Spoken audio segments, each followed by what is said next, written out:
We're good. All right. We got time for this. This one's important. This is reported by fee.org, F-E-E, the Foundation for Economic Education. Now, this is crazy. This is crazy. I didn't know about this, and I've been talking conspiracy on a podcast about conspiracy for years now. All right? I can say it. Years. The stingray is exactly why the Fourth Amendment was written. Now, the Fourth Amendment, for you folks that aren't American and don't, or maybe American and don't follow the Constitution and these types of things because, well, we're trying to make it obsolete. Well, the Fourth Amendment is something that actually guarantees you privacy in your person and your papers, is how the term actually goes, and it's supposed to protect you against unreasonable search and seizure of your private property. All right, well, that's the Fourth Amendment in a nutshell. The stingray is exactly why the Fourth Amendment was written. At least 68 agencies in 23 different states own stingrays. All right, what's a stingray? Actually, here, let me just play this. This is a stingray. I got a clip. Let's find out. A new threat to your cell phone privacy has arrived, at least in Washington, D.C. Authorities aren't sure who the culprit is or where it came from, but the breach is virtually unstoppable. The Department of Homeland Security has detected unauthorized use of surveillance devices that could be tracking cell phone locations, eavesdropping on calls, and intercepting messages in D.C. The devices are known as International Mobile Subscriber Identity, IMSI, catchers, or cell phone site simulators. Hackers can swipe your phone number, your phone's unique electronic serial number, metadata about past phone numbers you dialed, and even information about past cell phone towers your phone has pinged. Normally, your phone pings the nearest cell phone tower to allow you to text, call, or use your data. When an IMSI catcher is on, it forces nearby phones to register with it rather than the nearest cell phone tower. The most powerful IMSI catcher, according to AP, can be deployed in low-flying aircraft. AP also reported that more sophisticated versions can eavesdrop on calls by forcing phones to step down to an older, unencrypted 2G wireless technology, and some attempt to plant malware. These devices can range in size and price. IMSI catchers are often the size of a briefcase, but they can be made as small as a cell phone, and they can cost up to $200,000. These devices aren't anything new. They've been used by federal and local law enforcement for years.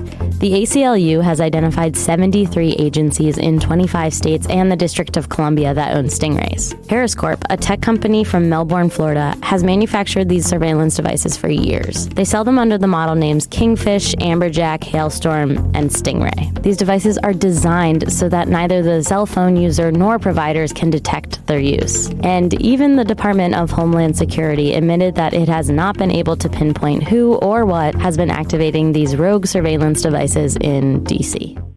Okay, so now you catch what she said at the end there. So there's these rogue devices, these rogue stingray devices. They're actually being activated or in and around Washington, D.C., and they have no idea who's running these things. So clearly, I got some guesses. I'm sure you guys do too. So I'm sure they have some guesses. But they say they haven't actually been able to track down and pinpoint who is behind this stuff. Yeah, that's a little bit terrifying. And so now that clip was from 2018, all right? And notice the young lady in the clip said it's been going on for years, okay? Now, this is brand new. This article, matter of fact, is from, actually it's not, it's 2017. This is not even new. But hold on. The Stingray is operated in at least 68 agencies in 23 different states. Police have the power to collect your location along with the numbers of your incoming and outgoing calls and intercept the content of call and text communication. They can do all this without you ever even knowing about it. Yeah, right? This is nuts. This is, and again, just kind of like that thing we talked about as we started this show, the Canadian stuff where they can just kind of crack into your iPhone with no problem at all. There's no oversight whatsoever. And this is the same sort of thing, right?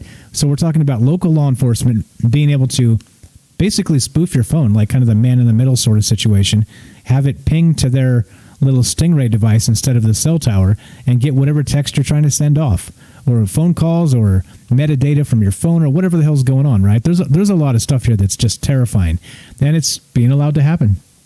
It's being allowed to happen. There's a lot here that's nuts. And for what reason? I don't know. I have no idea. You tell me.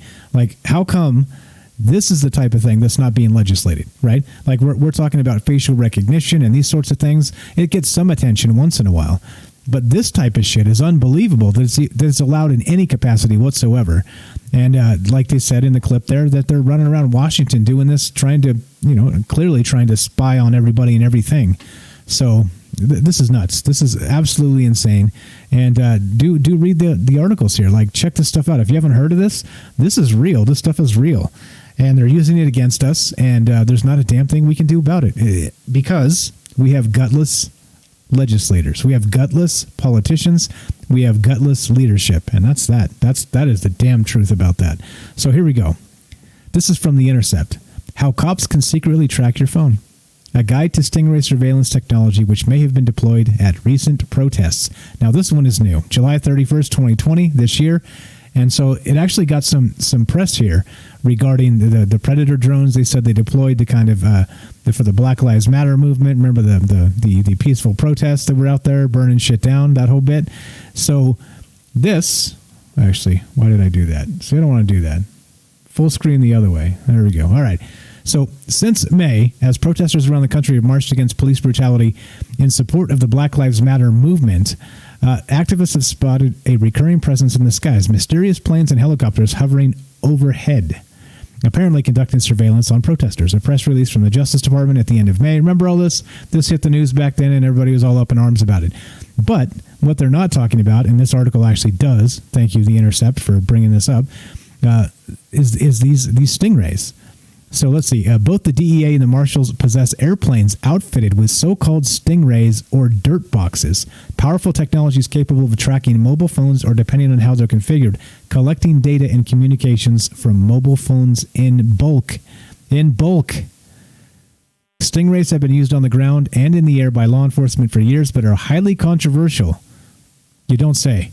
Because they don't just collect data from targeted phones, they collect data from any phone in the vicinity of a device.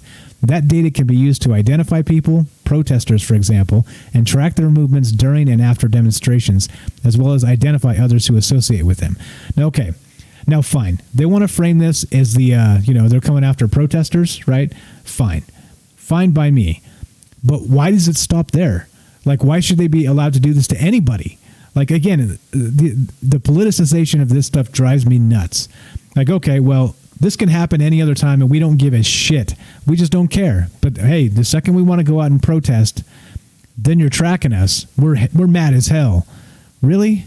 No, come on. This should be happening never to anybody. Like, this is the type of thing they need to get a search warrant for real. And they're not. What are they doing instead? What are they doing? Nothing. They're allowing it to happen. Like, again, this is what should be top issue. One of the top issues for the government. I mean, clearly, they should probably send some checks to people. Like Canada got figured out instantly and just sent out a monthly check to everybody. They got some shit to do, our government. They got some figuring out to do. But then this stuff should be right second on that list as soon as they get this other stuff figured out. And they're not. They're not talking about it. Nobody's talking about it. What's up, Lizzie? Our government is crap. Yeah. There's a lot here that's, again, pisses me off.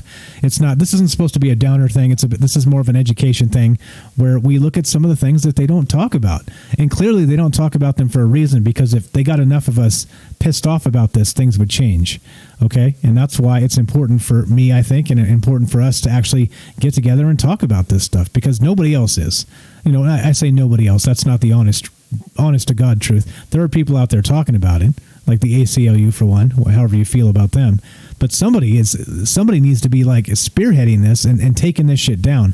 It's unbelievable that it's allowed. And then so not only the cops are doing it, the government's doing it, like foreign state actors are doing it. This shit's happening everywhere.